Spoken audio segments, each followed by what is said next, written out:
Wow, it's the start of a new year, and I was just thinking to myself how thankful I am, how blessed I am to get to work with you all and your families, to just get to be a part of your lives. I mean, you all don't know how much of a blessing you are to me. Our God really is amazing, and I am deeply, deeply thankful for each of you. And I was thinking about this new year and how we as families can grow closer to God, because you know what? This is what I know. I believe that all of us want the best for our kids. And if we think about what we really, really want, we really want our kids to have this growing, vibrant relationship with Jesus Christ that's a blessing to them and to us and our families. We really want that. The problem is, I and we don't always do the things to actually get there.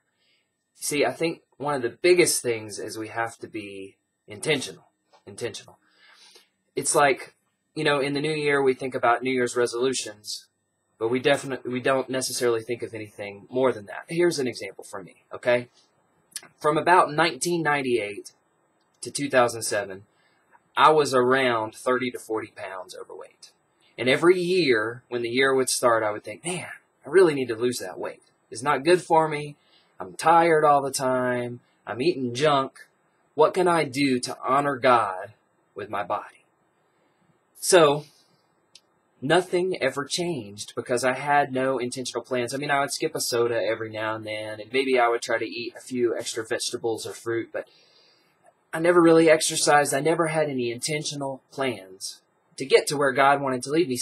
See, He wants to give me the power to get there, but I did nothing to help. So finally, in 2008, I began to set goals, specific goals about losing weight and how long and how I would get there. And I was able to lose the weight, and I've kept it off since then. Now, that doesn't mean I haven't struggled. I've definitely struggled, and I definitely haven't made good choices all the time with food and exercise. But I believe that being intentional and moving in the right direction honors God. So in this year, I want to challenge you and me to take the time to set God-honoring goals with your family. Think about the practical steps to get there, and then begin to move in that direction. Setting goals is like making a target. When we have the target, these goals in mind, then we can take the steps to get there. See, without a target, we're aiming at nothing. Okay, we're aiming at nothing. But when we have a target, then we can aim right for the bullseye. All right? We may not even get the bullseye. We don't have to, but if we move in that direction, it'll be a blessing for our lives. So attached to this email, I created a little document for you, and it's goals for 2012, specific ways to honor God. All right? Let me read you some of the ideas. Here are 3 goals that maybe your family could set to build your relationship with Jesus.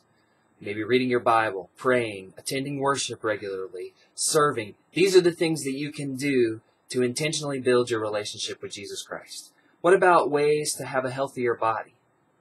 Eating better, eating at home more, exercising regularly, exercising as a family.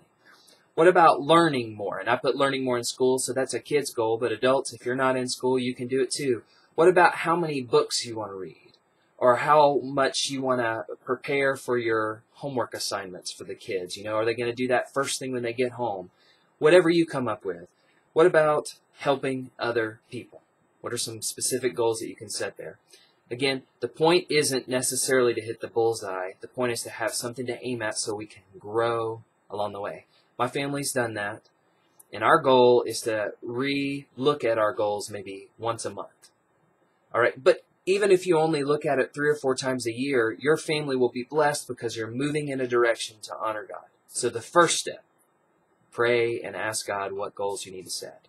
Number 2, set your goals. And number 3, take the time to think about practical steps, practical things that you can do to help you get there. Again, I'm so thankful for you, and I can't wait to see what God will do in your family, in your children, and in each of your lives. Thank you.